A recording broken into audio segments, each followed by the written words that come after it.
ইহদিনাস সিরাতাল মুস্তাকিম। আল্লাহ জান্নাতের সঠিক পথ আমি তোমার কাছে চাই, আল্লাহ জান্নাতের সোজা পথ আমি তোমার কাছে চাই, আল্লাহ জান্নাতের সঠিক পথে তুমি আমাকে চালাও। তাহলে একজন নামাজি হয়ে সে মসজিদে বলেছে জান্নাতের সঠিক পথ চাই, তার উচিত ছিল মসজিদ থেকে বাহির হয়ে কোরআনটাকে বুকের ভিতরে নিয়ে জমিনের ভিতরে কোরআনের আন্দোলন করা, ঠিক না ঠিক? কিন্তু এই নামাজি হাত না বসো, আমাকে একটু কথা বলতে দাও। কিন্তু এই নামাজি সূরাতুল ফাতিহার ভিতরে সে সারা দিনে 5 ওয়াক্ত নামাজে 40 থেকে 42 বার পড়েছে ইহদিনাস সিরাতাল মুস্তাকিম। আল্লাহ জান্নাতের সঠিক পথ তোমার কাছে চাই, আল্লাহ জান্নাতের সোজা পথ তোমার কাছে চাই।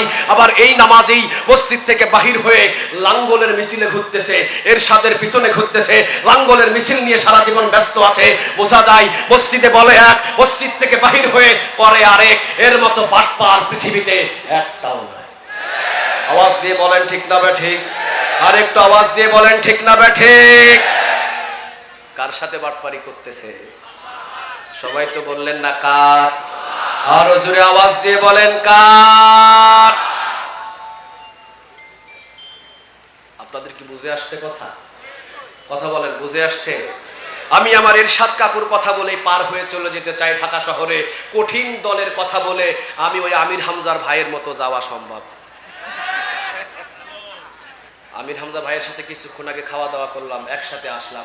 উনি বলছে যে ভাই আমার ইচ্ছা ছিল, মনে হয় ধরে নিয়ে গেছে 11-12 দিন পরে ছাড়ি দিবে, কিন্তু এক কি ঠেলায় 3 বছর পার করিয়ে গেছে।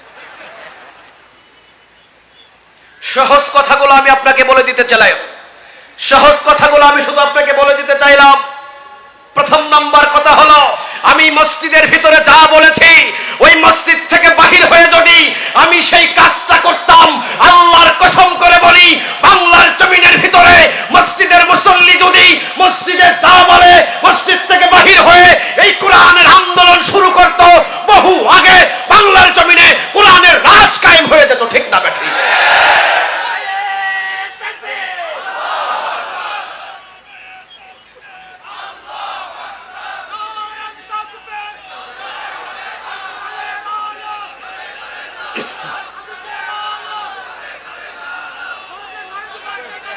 আল্লাহ তুমি কবুল করো। আরো চিৎকার দিয়ে বলেন আমিন। আপনি যান যখন বাইতুল মুকাররমে আজান হবে, আজান হওয়ার আধা ঘন্টা পরে গিয়ে দেখবেন বারান্দায় ছাড়া ভিতরে কোনো জায়গা নাই, ঠিক না বেঠি? আপনি যান কক্সবাজার সৈকত মসজিদে, আজান হওয়ার সাথে সাথে 15 মিনিট পর জামাত, 5 মিনিট